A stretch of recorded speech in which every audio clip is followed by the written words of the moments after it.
Bismillahirrahmanirrahim. Assalamualaikum warahmatullahi wabarakatuh. Rabbi shrah li sadri wa yassir li amri wahlul 'uqdatam min lisani yafqahu qawli.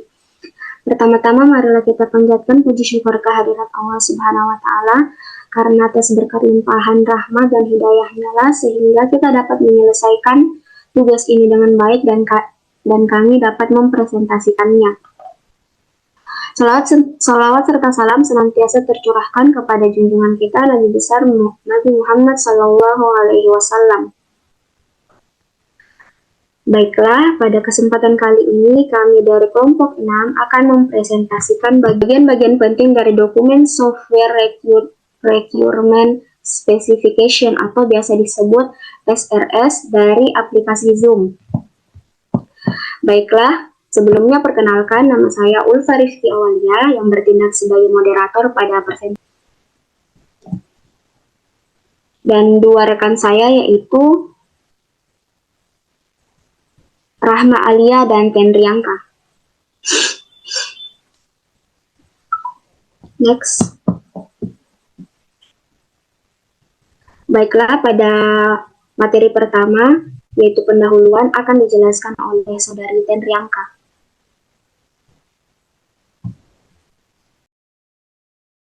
Saya akan menjelaskan bagian pendahuluan dalam dokumen ini. Yang pertama adalah dokumen persyaratan. Dokumen ini menjelaskan tentang spesifikasi persyaratan perangkat lunak untuk sebuah platform konferensi video digital yang menyediakan berbagai fitur dan kebutuhan online, webinar, dan kolaborasi tim. Selanjutnya adalah cakupan produk. Perangkat lunak ini mendukung informasi dan sistem informasi Zoom untuk rapat online, konferensi, dan kolaborasi tim yang dapat diakses melalui jaringan internet. Fitur-fitur utama termasuk antara lain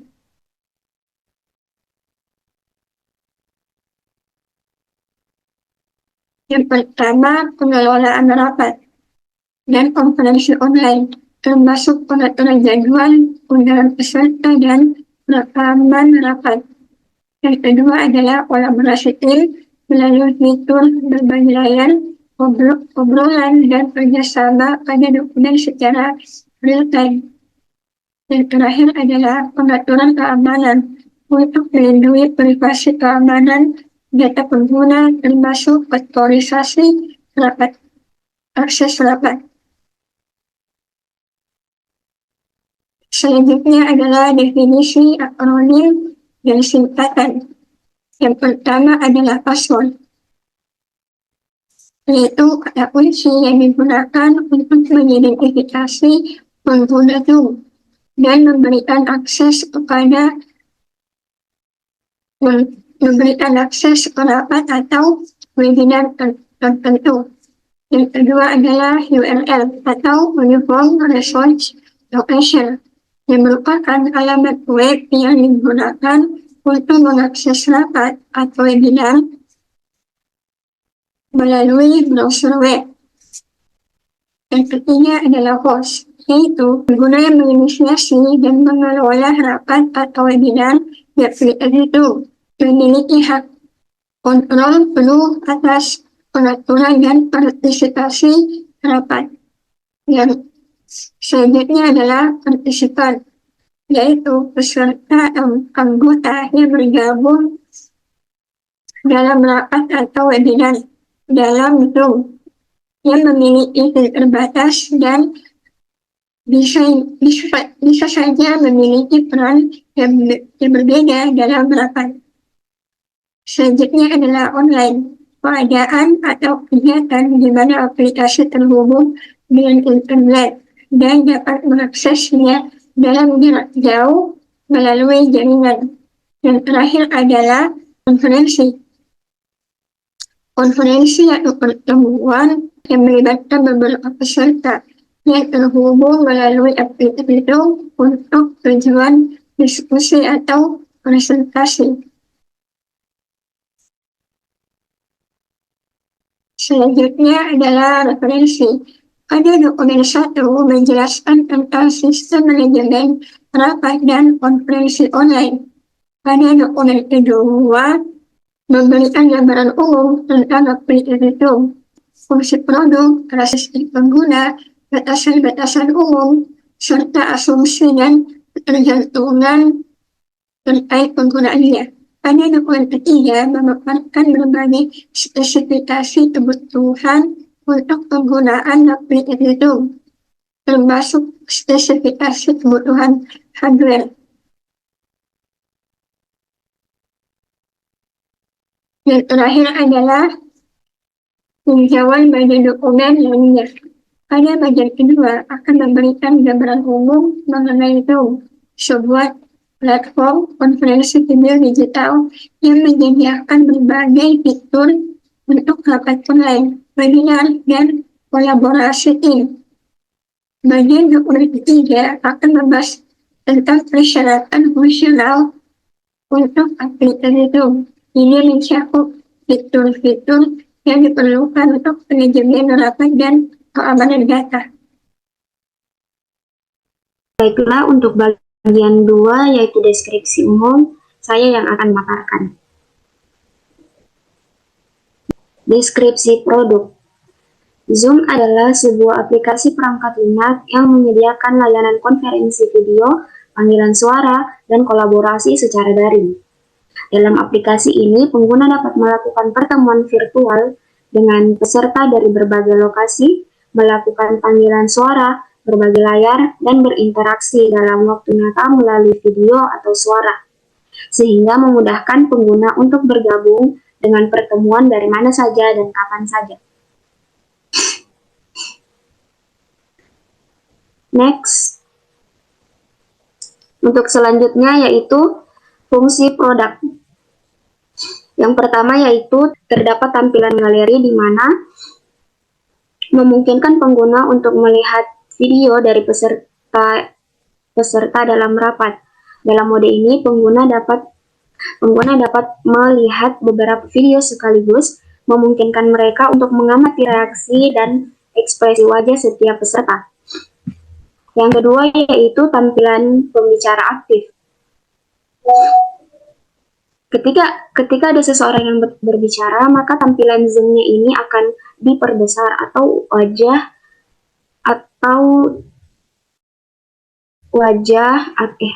tampilan layar yang sedang berbicara itu diperbesar. Tampilannya aktif. Selanjutnya yaitu 3 panel kontrol. Panel kontrol menyediakan panel kontrol pada bagian bawah dari layar yang memungkinkan pengguna untuk mengakses beberapa fitur-fitur utama seperti mengaktifkan dan menonaktifkan mikrofon, mengaktifkan dan menonaktifkan kamera, berbagi layar, dan lain-lain. Selanjutnya yaitu fitur chat, di mana fitur ini setiap peserta dapat saling berkomunikasi melalui fitur obrolan teks. Selanjutnya yaitu tombol reaksi. Tombol reaksi ini memungkinkan peserta untuk menunjukkan tanggapan atau reaksi mereka dengan menggunakan emoji. Yang selanjutnya yaitu yang terakhir, tombol lebih banyak opsi. Tombol lebih banyak opsi ini memberikan akses ke opsi yang tidak dapat ditampilkan dalam layar utama. Next. Selanjutnya yaitu karakteristik user. Ada beberapa karakteristik user yang bisa masuk ke dalam aplikasi Zoom. Yang pertama yaitu administrator. Administrator yaitu berfungsi sebagai master user yang bertanggung jawab penuh untuk pengelolaan data dan pengaturan aplikasi Zoom. User administrator ini adalah orang yang ahli dalam teknologi dan administrasi aplikasi. Yang kedua yaitu pengguna eksekutif. Pengguna eksekutif yaitu pengguna yang memiliki hak-hak akses lebih luas dalam mengelola akun Zoom organisasi, mengatur pengaturan aplikasi, mengelola data pengguna, dan mengakses laporan aktivitas rapat. Selanjutnya yang ketiga yaitu pengguna teregistrasi non-eksekutif, yaitu host atau pemimpin pada suatu rapat yang mengelola secara langsung rapat atau webinar pada aplikasi Zoom. Pengguna ini dapat membuat meeting baru, mengundang dan menerima peserta masuk ke dalam rapat, mengontrol fitur-fitur selama berlangsungnya rapat, serta merekam rapat yang sedang berlangsung. Yang terakhir yaitu pengguna umum atau partisipan, yaitu setiap individu yang menggunakan Zoom untuk keperluan bergabung dalam meeting atau webinar secara online. Pengguna umum ini dapat mengakses informasi seperti jadwal rapat yang tersedia, namun tidak memiliki hak akses untuk mengelola keseluruhan rapat. Next.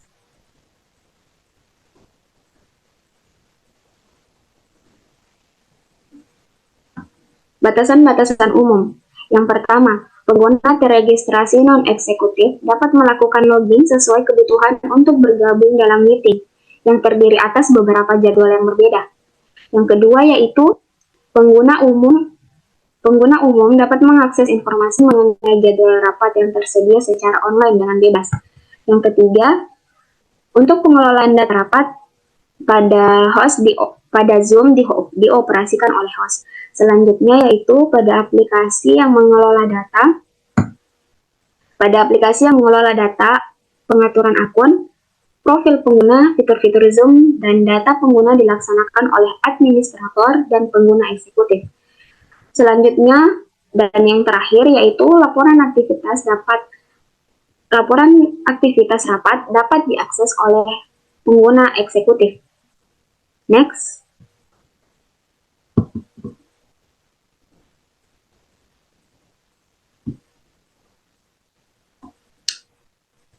Bagian penting selanjutnya yaitu asumsi dan keterbatasan. Asumsi dan keterbatasan ini meliputi tidak ada kerusakan pada hardware, koneksi internet yang stabil telah tersedia, dan yang terakhir yaitu ketersediaan penyimpanan yang memadai untuk mereka dan menyimpan rapat. Saya akan menjelaskan bagian nomor 3 yaitu persyaratan umum. Dalam persyaratan umum yang pertama adalah persyaratan interface eksternal. Dalam persyaratan interface eksternal terbagi menjadi beberapa bagian, yang antaranya adalah user interface. User interface yang pertama adalah konsistensi. Penggunaan elemen UI yang konsisten pada berbagai platform seperti desktop, mobile ataupun tablet. Yang kedua kemudahan penggunaan atau usability. Fitur-fitur yang sering digunakan seperti mute, unmute, share screen, dan end meeting harus mudah diakses. Ketiga, kenyamanan visual. Desain yang nyaman dilihat dalam jangka waktu yang lama dengan perpaduan warna yang tidak menyilaukan dan tata letak yang mudah diakses. Yang keempat adalah customizability. Memberikan pengguna opsi untuk menyesuaikan tampilan antarmuka sesuai dengan preferensi mereka sendiri, seperti mode gelap atau terang. Selanjutnya adalah antarmuka perangkat keras. Yang pertama adalah komputer atau laptop, kedua kamera, ketiga perangkat jaringan, keempat mikrofon atau speaker, kelima perangkat tambahan. Selanjutnya adalah antarmuka komunikasi. Antarmuka komunikasi yang pertama adalah berbagai layar. Pengguna dapat membagikan layar perangkat mereka dengan orang lain dalam panggilan video konferensi seperti presentasi materi. Contohnya yang sedang saya lakukan saat ini. Yang kedua adalah chat. Pengguna dapat berkomunikasi secara tertulis baik dalam individu ataupun grup selama panggilan video sedang berlangsung. Ketiga, tombol mikrofon dan kamera. Pengguna dapat mengaktifkan atau menonaktifkan kamera dan mikrofon dalam panggilan video. Keempat, tombol reaksi. Berguna untuk mengirimkan reaksi visual dan atau menunjukkan tanggapan terhadap pertemuan yang sedang berlangsung. Selanjutnya adalah persyaratan fungsional. Pertama, fungsi login. Fungsi login terbagi menjadi dua, yaitu fungsi input dan verifikasi. Fungsi input, sistem perangkat lunak harus menyediakan masukan login bagi pengguna sebelum semua proses perangkat lunak dikerjakan, di antaranya berupa email dan paspor. Yang kedua adalah verifikasi. Aplikasi Zoom harus melaksanakan verifikasi berupa pesan atau kotak dialog yang menampilkan informasi. Jika kesalahan login terjadi dan mengulang proses login hingga data login dinyatakan valid. Kedua, fungsi menu. Tampilan menu disesuaikan terhadap kebutuhan pengolahan data informasi oleh user administrator dan user umum, pengguna eksekutif, dan pengguna registrasi non-eksekutif. Terdapat menu pengaturan yang dirancang agar pengguna dapat menyesuaikan preferensi mereka dan mencakup pengaturan audio, notifikasi, dan kenyamanan. Yang ketiga, fungsi input proses output. Yang pertama adalah fungsi input. Beberapa proses dalam tahap penginputan data antara lain. Yang pertama, seluruh pengguna memasukkan data login berupa email dan paspor sebagai syarat untuk mengakses aplikasi. Yang kedua adalah administrator, memasukkan master data yang dibutuhkan untuk ditampilkan pada antarmuka perangkat lunak bagi pengguna lainnya. Ketiga adalah pengguna umum yang bergabung dalam pertemuan melalui ID yang telah dibagikan oleh host dalam pertemuan. Keempat, pengguna registrasi non-eksekutif. Yang kedua adalah fungsi proses. Untuk pemrosesan antara lain, 1. Informasi jadwal pertemuan, 2. Pemrosesan pembagian tautan pertemuan, yang ketiga proses konferensi, keempat proses audio dan obrolan. Bagian 3 proses dari fungsi input proses output, yang ketiga adalah proses output. Yang pertama adalah chat. Chat pada Zoom mendukung chat selama rapat, memungkinkan mengirimkan pesan, teks, dan berbagai file yang dapat diunduh oleh seluruh peserta. Kedua, aktivitas pengguna. Zoom menyediakan data tentang aktivitas pengguna selama rapat, termasuk status kehadiran dan interaksi di ruang breakout. Ketiga, yaitu analitik. Penggunaan pada Zoom menghasilkan berbagai laporan analitik mencakup durasi, jumlah peserta, dan waktu rapat. Yang keempat, notifikasi dan pemberitahuan. Notifikasi dan pemberitahuan pada Zoom memberikan pemberitahuan jadwal rapat dan undangan serta notifikasi obrolan selama proses berlangsung. Yang kelima, penyimpanan dan backup. Zoom menyediakan penyimpanan dan backup untuk rekaman rapat serta search arsip chat, memudahkan pengguna untuk mengakses dan merujuk kembali informasi yang penting. Selanjutnya adalah contoh prototype pada aplikasi Zoom.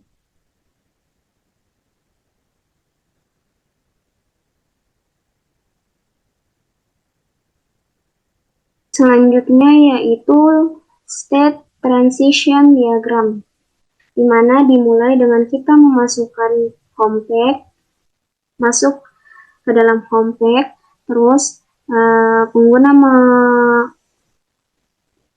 melakukan login terlebih dahulu jika dia lalu dari data yang dimasukkan oleh pengguna saat login dicek apakah dia ada dalam database atau tidak. Jika ada, maka data login ini akan memverifikasi, atau database akan memverifikasi data tersebut. Namun jika bernilai salah atau datanya belum ada, maka akan login ulang. Lalu jika kondisinya yes, maka pengguna dapat masuk. Apakah ketika dia masuk sebagai host, maka dia akan mengikuti pertemuan. Terus ketika dia masuk sebagai administrator, maka Administrator ini akan mengelola data host dan partisipan yang bergabung ke dalam rapat. Ketika dia masuk sebagai partisipan rapat, maka dia akan mengikuti semua agenda rapat yang telah disediakan oleh host. Setelah itu berakhir. Mungkin itu saja yang dapat kami paparkan bagian-bagian penting pada dokumen SRS dari pengembangan aplikasi Zoom. Kurang dan lebihnya mohon dimaafkan. Semoga bermanfaat bagi para pendengar atau para penonton. Khususnya semoga bermanfaat bagi kami